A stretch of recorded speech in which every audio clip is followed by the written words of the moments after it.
In 20th century, between the period of World War I and World War II, a term was coined by Swedish scientist Rudolf Kjellin, which is geopolitics. Geopolitics is derived from the Greek word ge, which stands for earth, and politic means politics. Geopolitics is an analysis of the geographical influences such as climate, topography, arable land, and access to the sea in politics and the relationship between different political actors such as political leaders, countries, organizations, and corporations. Let's have a look into one of the biggest examples of geopolitics between Israel and Palestine.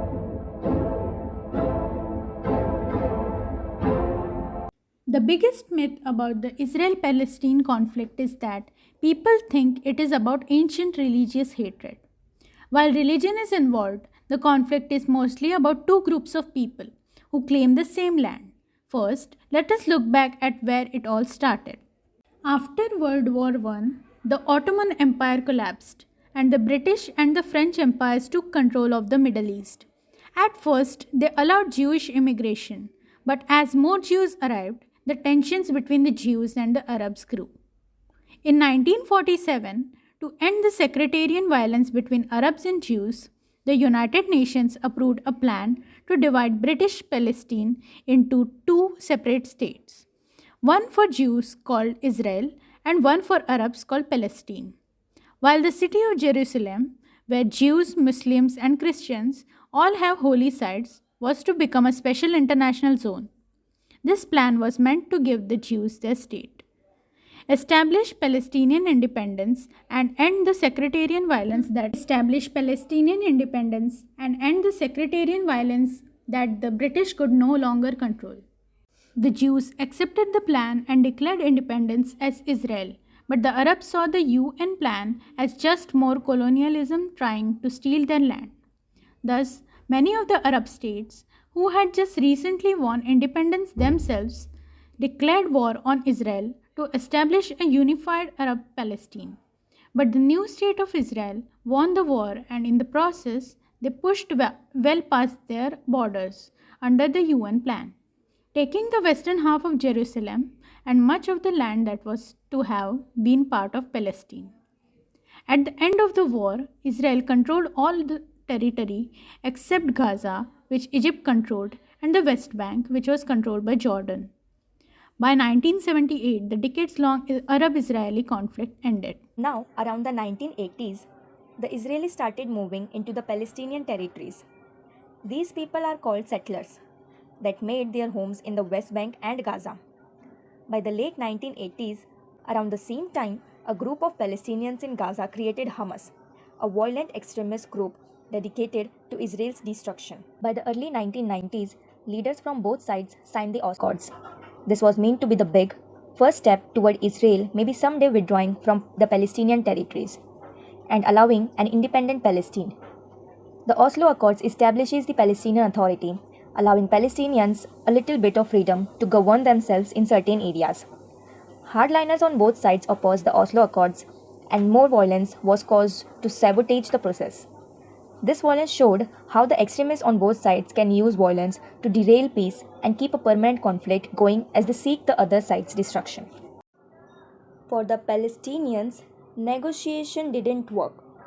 Violence didn't work, and now they are stuck under an ever-growing occupation with no future as people.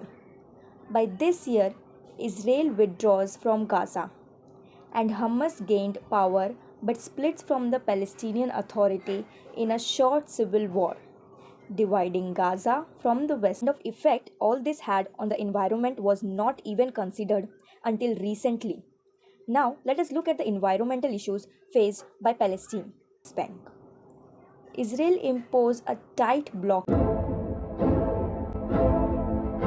Due to inadequate facilities to treat sewage waste, sewage of the Gaza Strip flows directly into the sea, or it is getting built up in some places. The sewage treatment plants are not operational as they were targeted in the 2014 Israeli assault and then they were never rebuilt. In addition, the illegal Israeli settlements, typically located on hilltops, dump untreated sewage and wastewater into the valleys, polluting the Palestinian water sources and agricultural land. In 2008, a UN report also stated that the sewage cannot be treated due to a lack of a steady supply of electricity within the Gaza Strip. Because of Israel's restrictions on fuel imports and prohibitions on the import of necessary spare parts. Untreated sewage ending up in the sea is causing problems for Israeli beachgoers and water desalination plants too. In the West Bank, the situation is only marginally better. The military occupation, with its hundreds of roadblocks and closures, has had a severe effect on attempts to develop the basic infrastructure, including municipal wastewater systems and disposal systems. According to WHO, the minimum water requirement for every human being is 100 liters per person per day. It was observed that Israelis enjoyed almost 280 liters per day of domestic supply, whereas Palestine only had access to an average of 60 liters, making the aquifer the only source of fresh water for the residents of Palestine, eventually led to its overusage. This depletion eventually leads to the formation of gaps in the water table, which were further filled up by sewage waste from Israel, leading to contamination of the aquifer. Aggressive use of water for agriculture, much of it run by illegal settlers in the West Bank, has led to a sharp decline in water levels in the Sea of Galilee and the Jordan River. According to the Palestinian Ministry of Health, the diarrheal diseases have doubled, reaching the epidemic levels, while the salmonella and typhoid fever are also on the rise. This is the reason why Gaza's water problem has become a potential source of an epidemic for the Palestinians. The Israeli army regularly sprays herbicide on the Palestinian arable land that is close to the fence that is separating the besieged territory from Israel. The chemicals they use most often is glyphosate, which has been proven to cause cancer. According to the Red Cross, these activities not only damage the Palestinian crops but also contaminate the soil and water. The slow growing native olive tree, that is of great symbolic as well as economic significance, has suffered badly at the hands of the colonizers. In the occupied territories, the Palestinian Independent Commission for Human Rights reports that since 1967, Israeli authorities have uprooted or destroyed more than 1.5 million trees. 70% of which were olive trees, that is the staple crop of the rural communities, and also leading to soil erosion and accelerated desertification of parts of occupied Palestine, along with the loss of livelihoods for thousands of Palestinian farmers. On June 3, 2019, researchers from Israel's Tel Aviv and Ben Gurion universities presented a report commissioned by the environmental organization EcoPeace Middle East, in which they warned that the collapsing water, sewage, and electricity infrastructure in the Gaza Strip pose a material danger to Israel's groundwater, seawater, beaches, and desalination plants.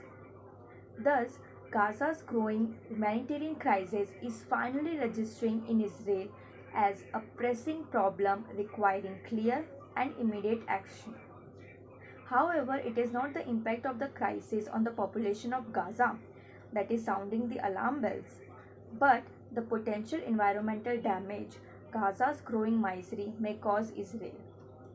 One would expect any report on the environmental situation in Gaza to focus on the fact that nearly 2 million Palestinians in the Strip are living in inhumane conditions due to a relentless 15-year Israeli blockade and repeated devastating military assaults.